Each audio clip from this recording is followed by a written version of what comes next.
The hotel room is dark and quiet at midnight. Jordan's body violently rejects everything he just ate tonight. He can't stop vomiting into the hotel room toilet.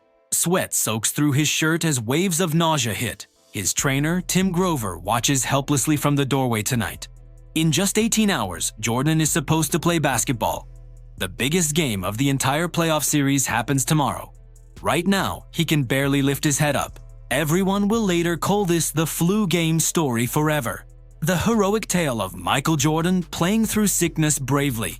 Sports Illustrated will crown it the greatest clutch performance ever. ESPN will rank it #1 of all time. The image will become iconic across the entire sports world. Jordan collapsed in Scottie Pippen's arms after the winning shot. Completely spent, but victorious in the end nevertheless. But that's not what really happened that night at all. And Jordan's trainer knows the disturbing truth about it. 10 p.m. the night before Game 5 in Utah. Jordan orders a late-night pizza to his hotel room. 5 guys show up at his door carrying one box. Not one delivery driver, but 5 suspicious strangers suddenly appearing. Grover sees them and immediately feels something is very wrong. Who needs 5 people to deliver a single pizza order? Jordan eats it anyway because he's hungry and tired tonight. 2 hours later, his body starts shutting down with sickness. Violent waves of vomiting that won't stop coming all night. Severe diarrhea that leaves him weak and shaking badly. Extreme dehydration that makes his skin pale and gray. Grover spends the whole night forcing water down Jordan's throat. By sunrise, Jordan has lost significant weight from his body. He looks like death itself in the hotel room mirror. Game day morning arrives and Jordan tries attending team shoot-around. He makes it 15 minutes before leaving early, very sick, back to the hotel bed where he sleeps deeply. He doesn't wake up until 2 hours before tip-off tonight. The Bulls medical staff debates listing him out completely tonight. But this is Michael Jordan and he won't miss finals. He drags himself to the arena looking like a ghost. The first quarter starts and Jordan can barely move properly. Every breath feels heavy and labored on the court. Karl Malone and John Stockton attack him relentlessly, seeing weakness. Jordan scores 7 points but looks completely drained of life. The Jazz build an early lead over the struggling Bulls. The second quarter begins and Jordan's body is failing fast. But something shifts inside his mind, taking complete control now. He finds his shooting rhythm despite the physical pain everywhere. Pull-up jumpers start falling through the net with accuracy. Fadeaway shots he shouldn't be able to make tonight. Drives to the basket that defy all physical logic. By halftime, he somehow scored 17 points while dying inside.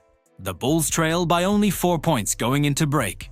The third quarter is where the impossible becomes reality tonight. Jordan is running purely on willpower and nothing else now. Shot after shot rips through the net with precision still. His defender can't keep up despite Jordan being visibly sick. The entire arena goes silent watching this impossible thing unfold. Jordan scores 17 more points in 12 minutes of basketball. The Bulls take the lead for the first time. The fourth quarter, and Jordan is completely out of energy. His legs cramp up with severe pain shooting through muscles. He grabs his stomach between free throws, fighting nausea waves. 25 seconds left with Bulls up by 1 point. Jordan gets the ball at the top of the key. He drives right and pulls up for three-pointer shot. The ball swishes perfectly through the net so cleanly tonight. Bulls lead by 4 with seconds remaining on the clock. The game is over and Jordan immediately collapses completely. Scottie Pippen catches him as his legs give out entirely.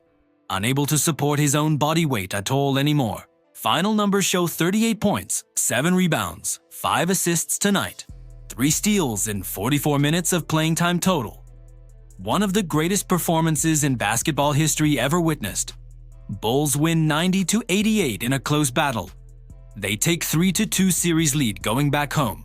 They win the championship 2 games later as expected always. But here's where the story gets really interesting to consider. Years pass and Tim Grover finally tells what he saw. He writes about it in his book called Relentless later. It wasn't the flu virus that night at all ever. Jordan never showed any flu symptoms the entire night long. No coughing or congestion in his chest at all. No fever burning through his body that night either. It was classic textbook food poisoning from that pizza completely. The symptoms matched perfectly with bacterial food poisoning onset timing. Grover has trained elite athletes for 3 decades of work. He knows the difference between flu and poisoning very well, and he remains convinced to this day it was deliberate. Think about where this happened and when it happened carefully. You're in Salt Lake City during the NBA Finals Championship. The home team Jazz are desperate, facing elimination pressure now. They're down 2-2 against the greatest player ever. The entire state wants this championship more than anything imaginable. Karl Malone and John Stockton are in their mid-30s. This is their last real chance at a championship ring. A local pizza place gets a delivery order that night. The order is going to Michael Jordan's hotel room specifically. Everyone in Utah knows exactly which hotel the Bulls use. Standard procedure is sending one driver with food orders always. Instead, 5 people show up at Jordan's door together suddenly. 5 strangers carrying one pizza box to his room suspiciously. Grover's theory is simple and makes sense when you think. Those 5 weren't all pizza shop employees working that night. They were desperate Jazz fans who saw an opportunity here. Maybe one real driver and 4 friends who tagged along. Make Jordan sick enough he can't play tomorrow night. Give the Jazz a chance to win at home court. Take a 3-2 lead heading back to Chicago. The perfect crime, because who investigates pizza delivery afterward? Who tests food that's already been eaten and gone? No evidence exists after the fact to prove anything. And if Jordan gets sick, everyone assumes he caught bug. Nobody ever suspects deliberate food contamination from pizza delivery. It's the perfect untraceable plan for desperate hometown fans. Jordan himself has never accused anyone directly of poisoning him. He's too smart to make accusations without solid proof available. That would create a legal nightmare he doesn't need. But he's also never once called it the flu either. Watch any interview where Jordan discusses that game over years. He always refers to it as the food poisoning game. Or sometimes he calls it the pizza game instead. Always, never the flu game that media created as legend.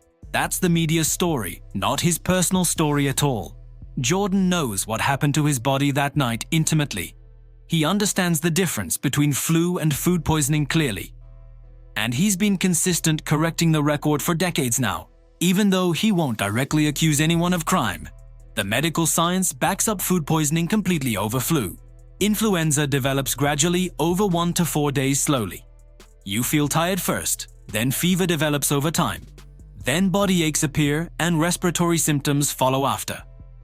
Jordan was perfect at practice the afternoon before the game. Reporters saw him looking sharp and energetic at practice. He eats pizza around 10 p.m. that night for dinner. By midnight, he's violently sick with extreme symptoms suddenly. That's a 2-hour timeline from eating to sickness, which is textbook food poisoning, not flu virus timeline. The specific symptoms match bacterial poisoning exactly right too. Projectile vomiting, severe diarrhea, extreme dehydration, weakness, but no fever. That matches Staphylococcus or Bacillus bacteria perfectly in food. Not influenza virus symptoms at all, whatsoever. Here obviously, flu doesn't hit like a freight train in 2 hours. Food poisoning hits like lightning bolts, striking you down instantly. Here's the paradox that nobody wants to discuss openly ever. Jordan played his absolute greatest game while potentially being sabotaged. If it was deliberate poisoning, the plan backfired spectacularly completely. Instead of stopping Jordan, it created his most legendary performance. The story became Jordan heroically playing through flu sickness bravely, which made him seem even more superhuman to the world. The poisoners, if they existed, actually gave Jordan a bigger legend. The truth is, we'll never know for certain what happened. No investigation was ever conducted after the game at all. No tests were run on the food Jordan consumed. 27 years have passed since that night in Utah. But the circumstantial evidence is compelling when you examine it. 5 delivery workers for 1 pizza in finals elimination game. Immediate violent illness within 2 hours of eating that pizza. Jordan's trainer absolutely convinced it was deliberate poisoning attempt clearly. Jordan himself carefully avoiding the word flu in every interview. What makes this even more incredible when you think about it? Jordan didn't just survive poisoning and manage to play somehow. He dominated that game while his body was literally dying. He scored 38 points while his body shut down. He hit the game winner while barely able to stand. Whether it was accidental poisoning or deliberate sabotage doesn't matter. The result was exactly the same either way in end. Michael Jordan proved he beats you even when poisoned. The Bulls won the championship just like everyone expected them to. Jordan won the Finals MVP award for his incredible performance. That image of him collapsed in Pippen's arms became forever iconic. One of the most famous photographs in sports history ever. And for 27 years, everyone has called it flu game. But Jordan knows the truth about what really happened that night. Tim Grover knows the truth about that suspicious pizza delivery. And now you know the truth too after hearing this. Next time someone mentions Jordan's legendary flu game, remember this truth. It wasn't the flu virus making him sick at all. It was food poisoning from a very suspicious pizza delivery. 5 guys showed up with 1 pizza the night before. Jordan got violently sick within 2 hours of eating it. And then he walked out and scored 38 anyway. Whether someone tried to poison him or not, they failed. Because Michael Jordan is Michael Jordan and always will be. You can poison the man, but you cannot stop the legend. This channel digs up the real stories buried under sports mythology. The inconvenient truths that get ignored when legends sound better. The suspicious details that disappear when controversy sells more tickets. Subscribe to see what really happened behind the greatest moments. Not the sanitized version packaged for highlight reels and documentaries.